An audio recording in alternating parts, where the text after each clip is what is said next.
할렐루야. 감사드립니다. 우리 성가대 찬양대를 들을 때마다 감사하지만 특별히 요새 느끼는 건데, 대표기도 하시고 끝날 때 그 뒤에 찬송하는 거 있잖아요. 오늘도 가만히 들으면서 막 기도가 그냥 하늘로 막 올라가는 것 같은, 감사합니다. 예.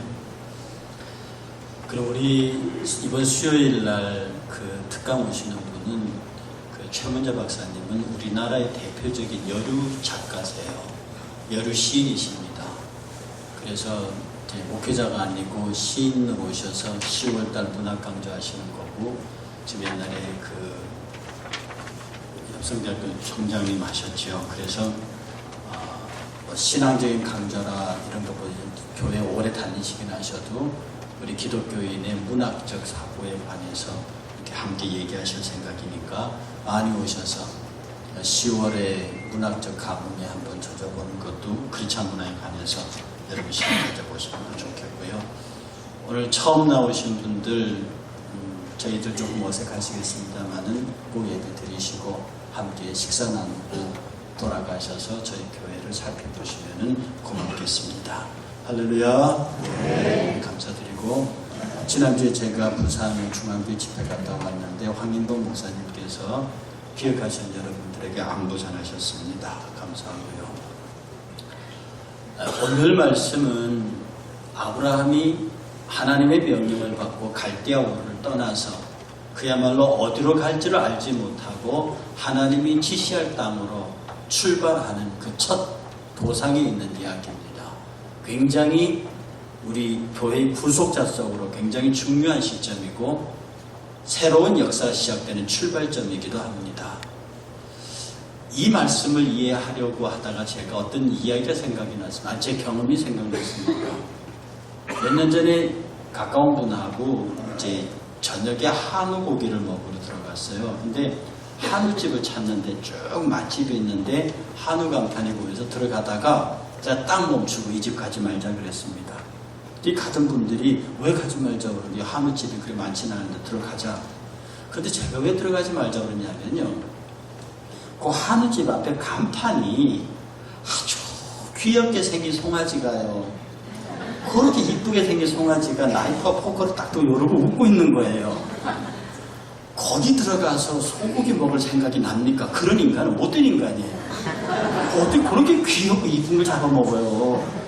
내가 그걸 가만히 생각해보면 저 집 주인은 고기를 팔 생각이 있는 건지 없는 건지, 아니 어디서 그렇게 이쁜 송아지를 구해왔는지 하오게 빵긋이 웃으면서 귀엽게, 그것도 살벌하게 포크와 나이프를 들고 이렇게 서 있으면 그거 도르지 말라는 얘기죠. 그래서 제가 사람들 끌고 옆집에 가서 부대찌개를 먹었습니다. 속이 느끼해서 못하겠더라고요. 우리가 정말로 어떤 일을 하든지 무엇을 하든지 그 상대방의 마음을 읽어줄 수 있고 그의 의도가 무엇인지를 알기 위해서는 그하고 어떤 공감대를 형성해 가면서 대화하고 이야기해야 되는 거거든요. 나에게 소고기를 먹고 싶으면 먹음직한 소고기 요리를 갖다 놓든지 거기다가 그렇게 예쁜 송아지를 올려나가고 전혀 이 고객하고는 커뮤니케이션이 되지 않는 그런 겁니다. 하나님께서 아브라함을 부르셨어요. 하나님께서 왜 아브라함을 불렀는지 아브라함은 몰랐습니다. 그냥 떠나라 하니까 떠났고 그냥 가솔들과 재산을 다 끌고 가나안으로 들어갔어요. 그를 왜 부르셨는지는 모르죠. 아브라함은 그냥 갔습니다. 근데 하나님께서 아브라함을 부르실 때 이렇게 하시면서 부르십니다. 뭐라고 그러시냐면은 내가 너로 큰 민족을 이루고 내게 복을 주어 그 이름을 네 이름을 창대하게 하리니 너는 복이 될지라. 너를 축복하는 자에게 내가 축복하고 복을 내리고 너를 저주하는 자에게 내가 저주하리니 땅의 모든 족속이 너로 말미암아 복을 얻을 것이라. 그래서 아브라함을 복의 조상으로, 복의 근원으로 세우기 위하여 부르셨다고요. 하나님께서는 아브라함을 복의 근원으로 삼기 위해서 부르시는데 그 복의 근원으로 삼기 위한 마지막 결정체가 뭐냐면 그의 후손으로 왕이 되게 하는 거예요. 지금 여기 말하는 이 하나님이 아브라함에게 주신 이 5가지 복이 왕에게 주는 복입니다. 다시 말해서 내가 너로 이스라엘의 왕이 되게 하겠고 네 백성을 많게 하겠다. 그러니까 아브라함이 그 말을 이해를 못하죠. 여러분이 아시는 대로 75세가 되도록 자식이 없었습니다. 이미 사라의 태는 다쳤어요. 죽음의 상태에서 한 생명이 나고 그로 말미암아 큰 백성을 이룰 줄 그는 꿈에도 생각하지 못하는 겁니다.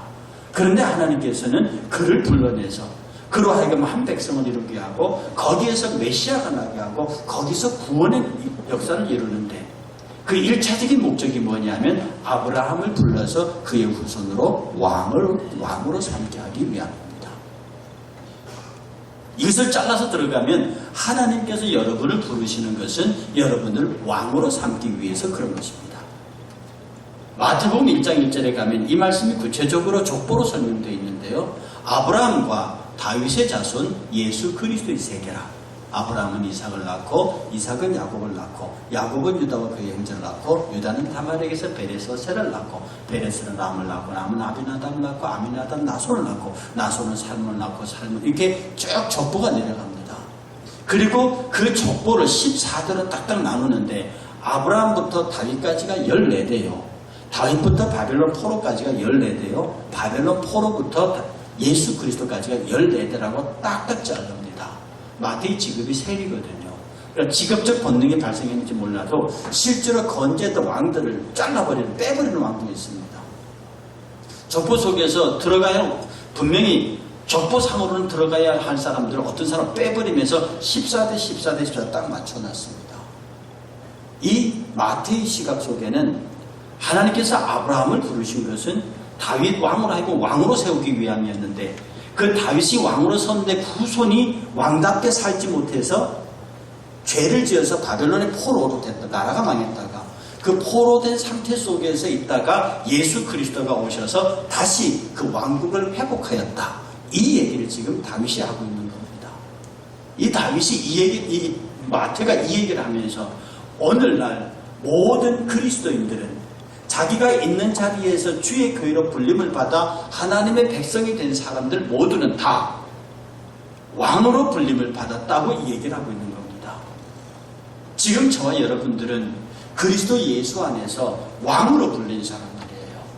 그럼 여러분들은 어떻게 우리가 왕이냐? 하나님께서 아담을 창조하시고 아담을 만물의 왕으로 세우셨습니다. 하나님은 이 6일 동안 창조를 통해서 창조하신 모든 만물들이 다이렉트로 하나님에게 오게 하는 게 인간밖에 없게 됐습니다. 오직 인간과 하나님만 교제하고 만물은 다 인간하고 교제하게 만들었습니다. 그래서 인간이 만물을 대표해서 하나님께 영광이 되게 하는 거죠. 그래서 지금 심겨진 나무 하나가 나무답게 하나님의 창조의 목적대로 되려면 그 나무가 인간과 있어야 돼요. 강아지 한 마리가 하나님께 영광을 돌리고 싶으면 그 강아지는 인간을 통해서만 하나님께 영광을 돌릴 수 있습니다. 지금 우리 예배 시작하기 전에 박한사님 기타 갖고 여러분 앞에 연주했어요. 그걸 찬양을 인도했다고요. 이 기타가 우리 박한사님 손에 잡혔기 때문에 지금 이 기타가 하나님께 영광의 도구가 됐습니다. 기타는 악하지도 선하지도 않습니다. 제가 가끔 말씀드린 대로 이 기타가 술집에 가서 기타 잘 치는 사람들의 손에 저 기타가 잡히면 저 기타는 죄악의 타락의 도구가 되는 겁니다. 모든 만물은 다 인간의 손에 잡혀서 결정되는데 선한 인간이 잡으면 선한 도구가 되고 악한 인간이 잡으면 악의 도구가 되는 거예요. 이것을 지금 우리 용어로 바꾸면 박간사님은 이 기타의 왕이 됩니다. 저는 이 핸드폰의 왕이 됩니다. 이 핸드폰을 복음을 위해서 선하게 쓰면 이 핸드폰은 하나님께 영광을 돌리고 이걸 지금식으로 말하면 이 핸드폰은 나를 통해서 구속받은 겁니다. 즉 구원은 인간이 받는 것이고 구속은 구원받은 인간이 다스리는 모든 피조물들이 하나님께 영광을 돌리게 되는 것. 이게 구속입니다. 구원은 인간만 받는 것이고 구속은 구원받은 인간이 인간을 통해서 모든 만물들이 원래의 창조의 목적대로 되돌아오는 것을 구속이라 합니다. 우리는 왕으로서의 삶은 구속으로서의 삶입니다. 아브라함을 하나님께서 부르신 것은 아브라함 백성이 왕과 왕의 백성이 돼서 이 모든 피조 세계가 다 하나님께 영광을 돌리도록 그렇게 만드는 것이 하나님이 이스라엘 한 백성을 선택하신 이유입니다. 아브라함을 부르신 이유는 아브라함으로 하여금 그 후손이 왕이 되게 하고 그 백성이 모래알처럼 많아져서 그 백성 전체가 다 하나님께 영광을 돌림으로 말미암아 그 백성을 통해서 예수 그리스도가 오고 예수 그리스도가 다시 만왕의 왕이 되심으로 예수 그리스도 말미암아 전 세계의 사람들이 저와 여러분들의 사람들이 다 예수 그리스도로 말미암아 구원받아서 만물을 하나님께 영광되게 만드는 구속의 삶을 살게 하시는 것, 이게 아브라함을 부르신 하나님의 목적이요 지금 저와 여러분들을 부르신 하나님의 목적입니다. 여러분들은 지금 살면서 혹시 세상에 묶여서 살지 않습니까? 진급해야 되는데, 좋은 학교 가야 되는데, 돈을 벌어야 되는데, 그래서 막 열심히 월화수목금토 일하십니까? 그리고 남들보다 좋은 나은 삶, 조금 더 좋은 삶, 건강한 삶에서 부지런히 운동하고 그렇게 하십니까? 이것은 환경이 여러분을 지배하는 거예요. 돈이 여러분을 지배하고 지위가 여러분을 지배하고 사람이 여러분을 지배하는 것입니다. 이것은 왕으로서의 삶이 아닙니다. 지난주 제가 여러분에게 드린 설교 중에서 핵심은 그거였습니다. 세상 사람들은 일하기 위해서 쉽니다. 6일을 열심히 일하고 하루를 쉬고 다시 일을 시작합니다. 그러나 교회는 쉬기 위해서 일합니다. 오늘 이 예배하는 안식을 위해서 우리는 6일 동안 열심히 하나님의 영광을 위해서 일합니다. 월요일부터 토요일까지 열심히 하나님의 영광을 위해서 우리는 돈을 지배합니다. 사람을 지배합니다. 물질을 지배하고 환경과 조건을 지배합니다. 그것을 지배받는 순간 우리는 죄인의 모양, 예수 안 믿는 사람, 구원받지 못한 사람은 그 만물의 지배를 받습니다. 돈의 지배를 받고 환경과 건강의 지배를 받습니다. 이것은 왕의 모습이 아니라고요.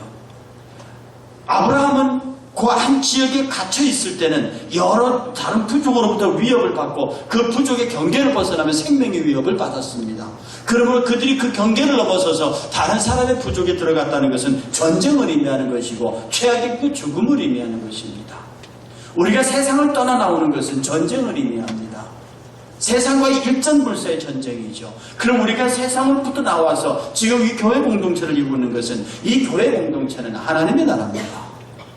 이 교회 공동체에 있는 사람들의 삶의 모양은 세상을 지배하고 다스린 자의 모습입니다. 이 천하 만물, 우리 주변에 있는 모든 만물들이 다 하나님께 영광을 돌리는 삶을 살아야 한다고요. 여러분이 하시는 일이 무엇입니까? 학생들이 말합니다. 당신이 왜 영어 공부를 합니까? 대학 가야 되니까. 그러면 여러분들은 그 대학과 영어에 지배받는 사람입니다. 그러나 학생들이 왜 영어를 공부해야 됩니까? 제가 영어를 구속해야 합니다. 영어를 열심히 공부해서 이 영어가 하나님의 복음의 도구가 되어야 합니다. 내가 왜 열심히 기타를 칩니까? 내가 기타를 쳐서 내가 치는 기타가 구속받아야 합니다. 내가 왜 좋은 대학 가야 합니까? 그렇습니다. 내가 좋은 대학을 가야 그 대학이 하나님의 영광의 도구가 됩니다. 나 때문에. 이렇게 해서 우리가 무엇을 하든지 무엇을 어떻게 되든지 간에 일체의 과정이 다 하나님의 영광이라는 쪽으로 포커스가 맞춰져 있으면 이것은 아브라함으로 출발된 다윗의 왕국의 후손에 들어가 있는 사람들입니다. 그러므로 여러분들은요, 왕의 의식을 잃어버리시면 안 됩니다. 제가 늘 여러분들에게 이 강대상에 꼬꼬지 없는 것도 그 이유인 줄 여러분이 아시죠? 제가 수도 없이 여러분에게 말씀드리는 것입니다.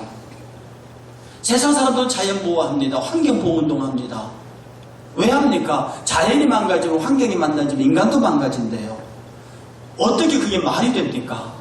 우리는 자연과 인간이 똑같다는 말에 동의하지 못합니다. 자연은 우리의 다스림의 대상입니다. 자연은 우리의 지배의 대상입니다. 하나님께서 천지 우주 만물을 다 창조하시고 그것을 아담에게 주시면서 생육하고 번성해 땅에 충만하고 이들의 이름을 지어주고 이들을 지배하고 다스리라고 그랬습니다. 만물은 우리의 통치 대상입니다. 그런데 타락한 인간이, 악한 인간이 만물을 지배하니까 어떻게 합니까? 아무데나 난개발합니다. 아무데나 그렇게 잔인하게 생명과 생명을 연결시키는 이상한 것들을 만들어냅니다. 이것이 자연을 학대하는 거예요. 자연을 핍박하는 겁니다. 자연보다 착취하는 인간의 모습이죠. 그러니 만물이 죽겠다고 소리치는 겁니다. 만물이 허무한데 굴복하는 것은 자기 뜻으로 말미암아 그렇게 하는 것이 아니요 굴복해 하신 이로 말미암아 그렇다. 그러므로 그들이 하나님의 아들들이 속히 나타나서 자기들이 여기에서 구출해 주기를 원한다라고 말하는 겁니다. 우리 그리스도인들은 이거 하나도 함부로 하지 않는 것은 지금 내가 이것을 보고 만지는 순간에 이 나무가 나의 백성이기 때문입니다. 제가 이것을 붙잡는 순간에 이 핸드폰은 나의 백성입니다. 내 앞에 개미 한 마리가 기어갈 때 그 개미는 나의 백성입니다. 여러분, 우리 주변에 내가 만나는 생물이든 무생물이든 모든 사람들은 다 사람들 존재들은 다 하나님께 영광을 돌리도록 만드는 책임이 왕된 나에게 있습니다. 그러므로 세상 사람들이 말하는 자연보호운동과 그리스도인이 왕으로서 만물을 통치하는 자세는 근본적으로 다른 것입니다. 그러므로 우리는 함부로 생명을 해서는 안 됩니다. 우리는 함부로 꽃을 꺾어서도 안 됩니다. 함부로 개발해서도 안 됩니다. 그것은 우리의 통치 대상이고 우리는 그들의 소환한 왕입니다. 할 수 있는 것은 어떻게 하면 그 나무와 풀과 작은 개미 한 마리라도 어떻게 하면 저들이 하나님 앞에 지으신 바 그대로 하나님의 창조의 목적을 달성하게 살까, 그렇게 생각하면서 그들을 지켜줘야 합니다. 우리가 자연으로부터 빼앗아서 사는 것이 아니라 자연이 공급하는 것으로 살아야 합니다.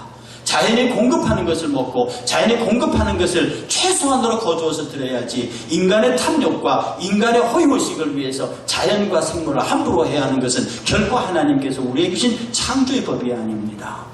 그러면 어떻게 하면 우리가 정말 끝까지 왕으로 살아갈 수 있을까요? 마태복음 족보로 가보면요, 거기에서 그 해답을 얻을 수 있습니다. 이 족보를 딱 열어보면 만약에 그 주님의 족보 속에 아브라함, 다윗, 모세 이런 사람, 기라성 같은 사람들 이름을 쫙 놓아보십시오. 저와 여러분들 같은 사람들은 키가 죽어서 살겠습니까? 그런 족보를 딱 열면은요, 아주 못된 왕들의 이름이 많이 나옵니다. 정말 못된 왕들의 이름이 나옵니다. 그들의 왕들의 이름이 예수님의 조상의 족보에 있어요. 그리고 더 놀라운 사실은 거기에 아주 죄 많은 여인들의 이름이 주님의 조상의 어머니로 나와 있습니다. 다른 사람들은 부인의 이름을 안 썼어요. 근데 유독 못된 여자들 이름은 4세 기록해놨는데 그 첫 이름이 유다의 며느리 다말입니다. 성경 기록하기를 유다는 다말에서 베레스와 생활을 했다고 말합니다. 다른 사람은 그냥 아브라함은 다윗을 낳고 아브라함은 이삭을 낳고 이삭은 야곱을 낳고 야곱은 유다와 그 형제를 이렇게 했는데 꼭 유다에 와서는 유다는 다말에게서 며느리거든요. 전에 성경 읽을 때마다 왜 이러셨을까? 다른 사람 다 그냥 낳고 하다 왜 거기에 그런 이름을 받았을까? 저는 그것 때문에 성경의 정직성, 성경의 사실성을 그대로 바라보며 인간들이 어떻게 생각하느냐를 상관하지 아니하고 있는 그대로 드러내시는 하나님의 크심을 봅니다. 거기에 다말이 나와요. 다말이 어떤 여자입니까? 시아버지하고 가능한 여인입니다. 거기에 이 기생 라합이 나옵니다. 그는 가나안 여인입니다. 그의 직업은 기생입니다. 거기에 나오미의 며느리 룻이 나옵니다. 룻은 모압 여인입니다. 신명기 23장을 말하기를 이방 사람들은 절대로 여호와의 총회에 못 들어온다고 그랬습니다. 가나안 이방 여인입니다. 모압도 이방입니다. 그 감히 여호와의 총회에 들어올 수 없다고 딱 명시된 그 지역의 사람들이 예수님의 족보 안에 들어와 있습니다.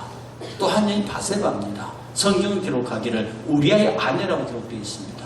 다윗은 우리아의 아내에게서 솔로몬을 낳고 우리아를 죽이고 빼앗은 여인입니다.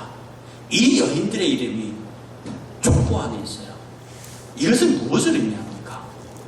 여러분, 저는 예수님의 족보를 읽을 때마다 어마무시하게 감사한 것은요, 내가 아무리 죄를 지고 나쁘다 해도 다말보다는, 내가 아무리 험한 일을 해도 라합보다는, 내가 아무리 죄를 지어도 우리아의 아내 바세바보다는, 그리고 룻은 착한 여인이지만 그도 이방인이고 나도 이방인이고, 이 여인들의 이름이 주의 족보 가운데 있다고 하면, 그러면 나도 그들이 주의 이름이 그의 이름이 주의 족보 안에 들어가 있는 것은 예수 그리스도의 은혜와 사랑 때문에, 용서 때문에 그렇다고 하면 나도 주의 족보의 후손에 들어가 있지 않겠느냐? 나도 주님의 사랑받는 자녀로 설 수 있겠고, 크게 말해서 나도 왕의 자리에 예수 그리스도의 왕통의 후손에 서서 나도 하나님의 창조물들을 하나님의 영광의 도구로 돌리는 왕의 자리에 설 수 있지 않겠느냐. 이 내 여인은 용서와 사랑의 사중주입니다. 하나님께서는 우리 인간에게 무죄함을 원하지 않습니다. 나와 여러분들이 어떻게 하나님께 무죄할 수 있습니까? 하나님은 저와 여러분들에게 완전을 요구하지 않습니다. 피조물의 완전은 논리적으로 모순입니다. 오직 하나님은 완전하신 분이고 하나님은 죄 없는 분입니다. 우리는 완전할 수 없고 우리는 죄가 많은 사람입니다. 죄의 경중과 크게 차이는 있을지 몰라도 지금 여기 있는 여러분들과 교도소 들어가 있는 사람들의 차이는 뭡니까? 그들은 걸렸고 우리는 안 걸렸기 때문입니까? 우리 모두가 다 죄인입니다. 그럼에도 불구하고 그가 우리를 예수 그리스도의 족보에 넣어주시고 우리로 하여금 이 땅의 왕의 자리에 서서 왕의 통치를 가능하게 한 것은 오직 예수 그리스도뿐입니다. 그러므로 우리가 예수 그리스도의 통치가 있도록 나를 인도하시니까 하나님께 감사하면서 다윗의 후손을 통해서 행했던 아브라함과 다윗의 자손 예수 그리스도를 통해서 일어나는 모든 세계는 그리스도의 세계입니다. 그 하나님의 나라의 세계입니다. 그러므로 주의 통치가 있는 곳에는 하나님의 나라가 있는 겁니다. 저와 여러분들이 어떤 모양으로 살든지 예수 그리스도 안에서 거듭난 십자가로 거듭난 하나님의 부름받은 왕으로 살면 우리가 거치는 모든 것들이 하나님의 나라입니다. 우리가 행하는 모든 일들이 하나님의 나라입니다. 하나님의 나라는 여기 있고 저기 있는 것이 아닙니다. 하나님의 나라는 내가 예수 그리스도의 이름으로 행하는 모든 위치, 모든 시간, 모든 장소, 그것이 곧 하나님의 나라입니다. 사랑하는 여러분, 우리 주변에 하나님께 영광을 돌리게 해야 할 것이 너무나 많습니다. 그렇게 하기 위해서는 상대를 알아야 하는 것이고 그들에게 정말 필요적절한 하나님의 사랑을 나누어 주어야 합니다. 어떤 꼬마가요, 추운 겨울날 추워하고 집에 들어왔더니 차디찬 어항 속에 물고기가 놀고 있었습니다. 너무 추워서 덜덜 떨고 들어온 꼬마가 그 찬물 속에 물고기를 바라보면서 어머 참 안됐다, 춥겠다. 그리고는 주방으로 쪼록 뛰어가더니 펄펄 끓는 불을 갖고 와서 어항에다 부었습니다. 물고기 다 죽어버렸습니다. 그렇게 하면 안 되는 것이죠. 우리가 사랑의 방법이, 섬김과 봉사의 방법이 상대의 마음을 아프게 하면 안 되는 겁니다. 진정한 왕은 자기의 통치 이념과 자기의 생각을 관철시키기 위해서 백성을 괴롭게 하는 왕이 아닙니다. 우리는 만물의 통치자로, 여기서 만물이라고 하는 것은 내가 만날 수 있는 모든 내 범주의 사람입니다. 내가 만날 수 있는 모든 범주의 사람을 통치하고 다스리는 데에 내 방법으로, 내 생각으로 그렇게 하면 안 됩니다. 나를 왕으로 세우시니까 하나님이세요. 나를 왕으로 세우시니까 예수 그리스도입니다. 너희 가운데 그리스도 예수의 마음을 품으라. 그는 곧 하나님과 동등되지만 동등됨으로 취할 것으로 여기지 아니하시고 자기를 비어 종의 형체를 가지사 밑바닥까지 내려오셔서 섬기는 그 하나님입니다. 우리는 만물을 섬길 때, 우리 주변에 있는 내 통치의 백성들을 섬길 때 주의 마음으로 섬겨야 합니다. 내 마음으로 읽는 것이 아니라 그의 마음을 읽어야 합니다. 우리는 우리 주변을 지나가는 나그네들, 고아와 과부들, 소외된 자들, 외국에서 들어와서 여기서 가는 이방 거주인들, 우리가 만나는 그 사람 하나하나에마다 그리스도의 사랑을 실천하고 그리스도의 마음으로 그들을 읽어주고 그리스도의 마음으로 그들을 위로하면 그것이 곧 하나님의 나라입니다. 하나님 나라는 여기 있고 저기 있는 것이 아니라 내가 거룩한 주의 이름으로 거룩한 주의 역사를 이루고 거룩한 주의 사랑을 실천하는 그곳이 하나님의 나라입니다. 우리는 죄 많음을 고백합니다. 맞습니다. 우리가 지은 죄가 얼마나 많습니까? 우리가 가진 허물이 얼마나 많습니까? 그럼에도 불구하고 우리는 왕입니다. 그럼에도 불구하고 우리는 하나님께서 지명하여 부르신 왕입니다. 하나님이 내가 너를 다시는 사랑할 자가 없다고 할 만큼처럼 나를 지명하여 불러서 나를 사랑하시고 나를 당신의 왕국을 통치할 왕으로 세우셨습니다.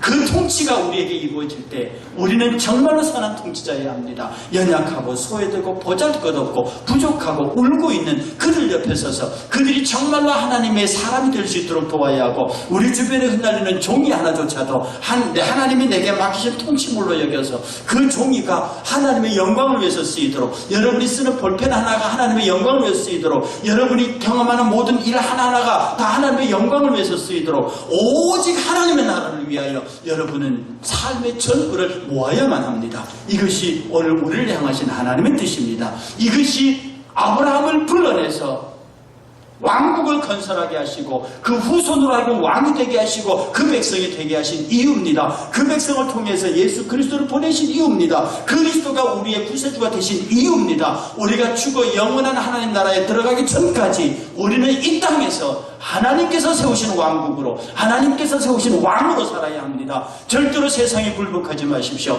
사방은 우겨쌈을 당하도 쌓이지 않습니다. 답답한 일을 당하도 낙심하지 않습니다. 거꾸로 뜨림을 당하도 망하지 않습니다. 오직 내가 예수적인 것만 생각하는 겁니다. 오직 내 죄만 생각하는 겁니다. 그 죄를 용서하신 하나님을 생각하고 나를 왕위에 세우신 그 하나님을 생각하며 나를 통하여서 하나님의 선한 통치가 이루어질 수 있도록 나를 주님 앞에 온전히 헌신하는 것입니다. 이 은혜가 있기를 주의 이름으로